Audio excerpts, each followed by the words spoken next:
Hello guys, ഞാൻ നിങ്ങളുടെ enjoy from snacks safari. ഇനി നമുക്ക് ഫോർട്ട് കൊച്ചി ഒന്ന് കറങ്ങിയിട്ട് വന്നാലോ? ഞാനിപ്പോൾ നിൽക്കുന്നത് ഫോർട്ട് കൊച്ചി ജങ്കാർ ജെട്ടിയുടെ അടുത്തുള്ള ജംഗ്ഷനിലാണ്.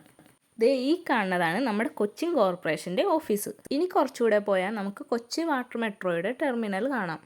അകത്തേക്ക് നോക്കുമ്പോൾ നമുക്ക് ആളുകളുടെ ഒരു ക്യൂ തന്നെ കാണാം. സാമാന്യം നല്ല ജനത്തിരക്കുണ്ട്. ഈ റോഡിലൂടെ നടക്കുമ്പോൾ അരികത്തായിട്ട് ഒരുപാട് ചെറിയ ചെറിയ കടകളൊക്കെ കാണാമായിരുന്നു. ഇത്തലും ശംഖും മരത്തടിയും ഒക്കെ വെച്ചിട്ടുണ്ടാക്കുന്ന ഒരുപാട് ക്രിയേറ്റീവായിട്ടുള്ള സാധനങ്ങളൊക്കെ നമുക്കിവിടെ കാണാം. അവയൊക്കെ കാണാൻ തന്നെ നല്ല ഭംഗിയുണ്ട്. ഈ കാണുന്നതാണ് നെഹ്റു ചിൽഡ്രൻസ് പാർക്ക്. ഇപ്പോൾ ഇവിടെ പണി നടക്കുന്നതുകൊണ്ട് തന്നെ നമുക്ക് അകത്തേക്ക് കയറാൻ കഴിയില്ല. കൊച്ചി വാക്വേയിലേക്ക് കയറുമ്പോൾ നമുക്കിതുപോലെ ഒരുപാട് കച്ചവടക്കാരെ അവിടെ കാണാൻ സാധിക്കും. അതുകൊണ്ട് തന്നെ ഒരുപാട് തിരക്കുള്ള ഒരു സ്ഥലമാണിത്. വസ്ത്രങ്ങളും ഭക്ഷണ സാധനങ്ങളും കളിപ്പാട്ടങ്ങളും തൊട്ട് മീൻ വരെ വിൽക്കുന്ന ആളുകളെ നമുക്കിവിടെ കാണാം. ഇവിടെ വരുമ്പോൾ നമ്മുടെ സമയം ഓടി ഓടി പോകും. കാരണം അത്രയ്ക്ക് മനോഹരമാണ് ഈ സ്ഥലം.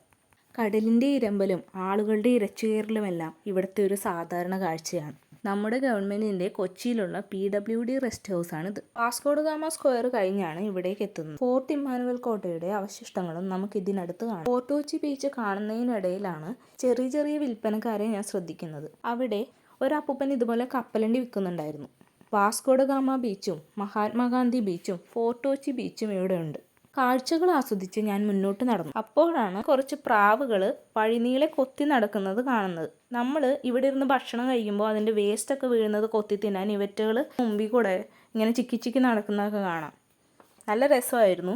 പിന്നെ തിരമാലകളുടെ കാഠിന്യം കൂടുതലായതുകൊണ്ട് തന്നെ തിരമാലകൾ വഴിയിലേക്കൊക്കെ അടിച്ചു കയറുന്നുണ്ടായിരുന്നു. ഇവിടെ ഞാൻ ശ്രദ്ധിച്ച ഒരു കാര്യം എന്താണെന്ന് വെച്ചാൽ മറ്റ് സ്ഥലത്തേക്കാൾ കൂടുതൽ ഈ ഭാഗത്ത് പ്ലാസ്റ്റിക് കുപ്പികളും പ്ലാസ്റ്റിക് കവറുകളും അതുപോലുള്ള വേസ്റ്റുകളും കൂടുതലായിട്ട് അടിഞ്ഞു കിടക്കുന്നുണ്ട്. അതിൻ്റെ കാരണം വേറൊന്നുമല്ല, നമ്മൾ ഭക്ഷണം കഴിക്കുമ്പോൾ അവിടെ ഒരുപാട് ഡസ്റ്റ്ബിന്നുകൾ അവർ വെച്ചിട്ടുണ്ട്. പക്ഷേ പലരും ഭക്ഷണം കഴിച്ചിട്ട് ഈ കവറുകളും കുപ്പികളൊക്കെ ഡയറക്റ്റ് വെള്ളത്തിലേക്ക് വലിച്ചെറിയും. അങ്ങനെയുള്ള കേസുകളിൽ ഇതുപോലെ വലിച്ചെറിയുന്ന സാധനം തിരിച്ചു വരും. ഇവിടെ എന്നല്ല എവിടെ ആയാലും ഇതുപോലെ വേസ്റ്റ് സാധനങ്ങൾ അനാവശ്യമായിട്ട് എവിടെയും വലിച്ചെറിയാതിരിക്കുക. മാക്സിമം അത് വേസ്റ്റ് ബാസ്ക്കറ്റുകളിലേക്ക് ഇടുക. ഞങ്ങൾ അവിടെ ഇരിക്കുന്ന സമയത്ത് കുറച്ച് കോളേജ് പിള്ളേർ ജാഥയായിട്ട് വരുന്നതായിട്ട് കണ്ടു. ന്യൂസിൽ കാണുന്ന ഒരു കാര്യമാണ് ഇസ്രായേൽ പാലസ്തീൻ വിഷയം. അപ്പോൾ അതുമായിട്ട് ബന്ധപ്പെട്ട് പാലസ്തീനെ സപ്പോർട്ട് ചെയ്തുകൊണ്ട് ഉള്ള ഒരു പ്രൊട്ടസ്റ്റ് ആയിരുന്നു അത്.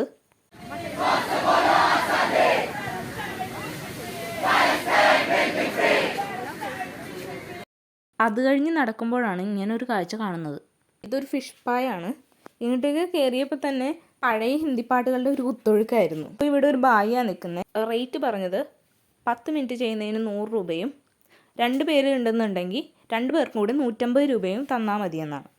ഇതെന്തിനാണ് ചെയ്യുന്നതെന്ന് വെച്ചാൽ നമ്മുടെ കാലിൽ ആവശ്യമില്ലാത്ത ടിഷ്യൂ ഒക്കെ ഇതുപോലെ മീൻ കൊത്തി തിന്നിട്ട് ക്ലീനാക്കി തരും.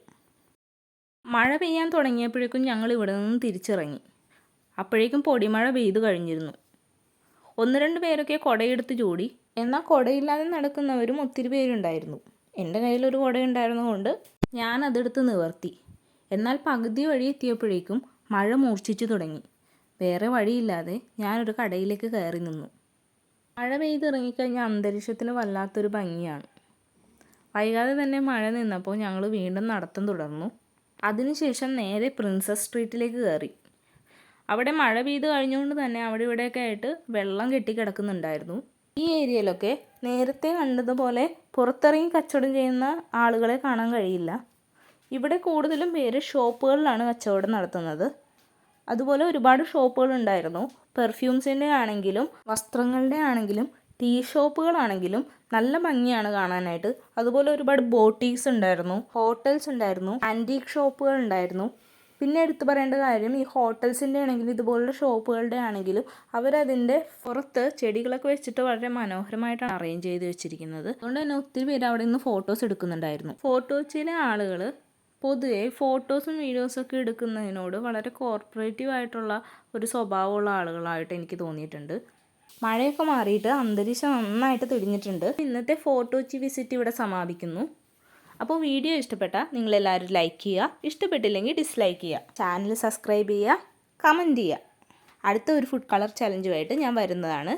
അപ്പോൾ ടാറ്റാ.